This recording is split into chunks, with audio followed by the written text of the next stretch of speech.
The Wilder Institute and Calgary Zoo are protecting our diverse world. Let's work together to bring the whistlers back.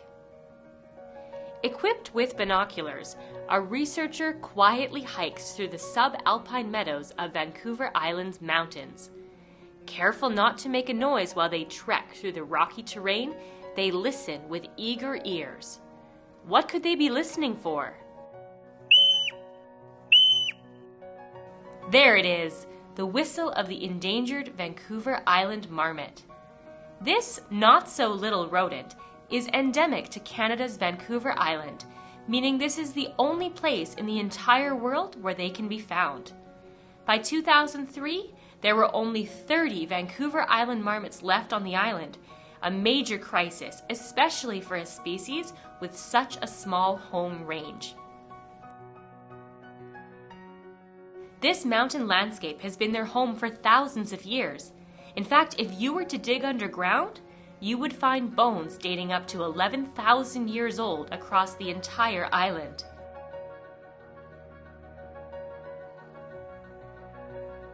Our team has heard the alarm call raised by these whistlers, and we are determined to help their recovery in the wild.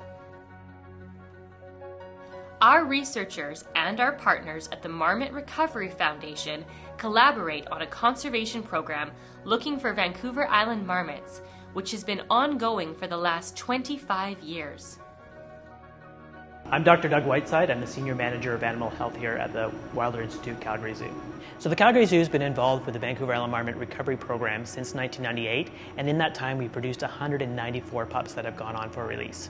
So during their pre-hibernation exam, we want to ensure that their dentition is in good shape so that they don't have any broken teeth.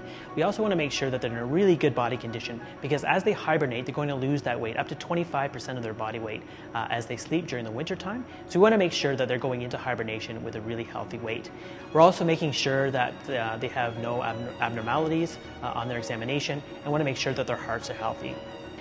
So the preventative health medicine program for Vancouver Island marmots at the zoo involves annual exams on the marmots just before they go into hibernation.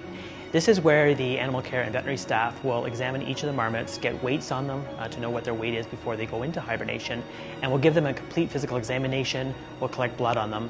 And then one of the things we also do is what's called an echocardiogram. And that is where we use an ultrasound to look at the heart, and that is because Vancouver Island marmots are very prone to developing heart disease as they age. So one of the things that we found with marmots under human care is that they develop heart disease as they age.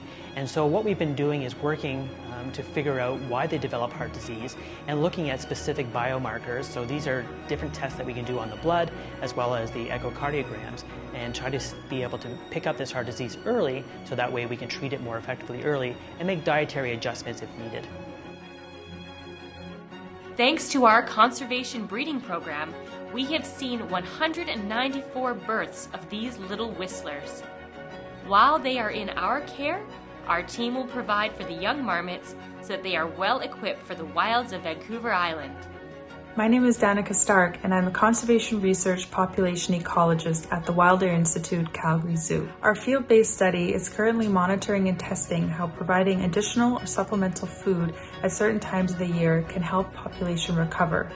By improving the body condition before they go into hibernation, we are hoping they will survive better over the winter and then are more likely to reproduce in the spring. To learn whether supplemental feeding has an impact on Vancouver Island marmots at our study site, we trap and weigh them when they come out of hibernation and before they go back into hibernation to monitor any weight changes.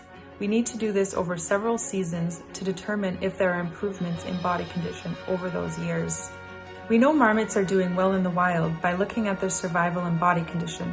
Are we seeing more marmots survive over the hibernation period? And are these marmots bigger going into hibernation than others? Seeing pups is also a great indicator that the marmots are doing well. If they have enough food, then they will be able to reproduce and support their young better.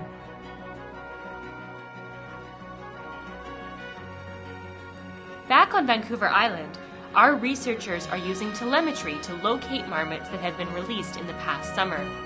Before the marmots are released into the wild, they are implanted with a device that allows us to find them again, called a transmitter.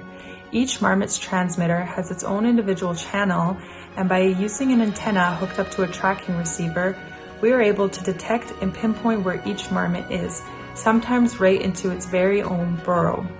This technology is called radiotelemetry, and it is a vital tool in monitoring the survival and the movement of marmots throughout their range. After their long 7-month hibernation, the once sleepy marmots are now out looking for food, lounging on rocks, or carefully watching for predators, their whistle at the ready.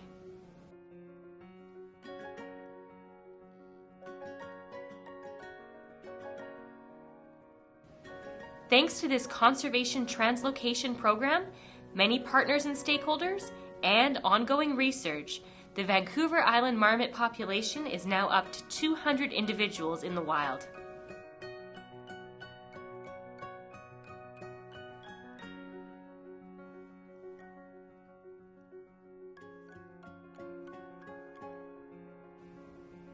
A wild home for these whistlers creates wilder places for other species and for us to enjoy. Help us make our world even wilder.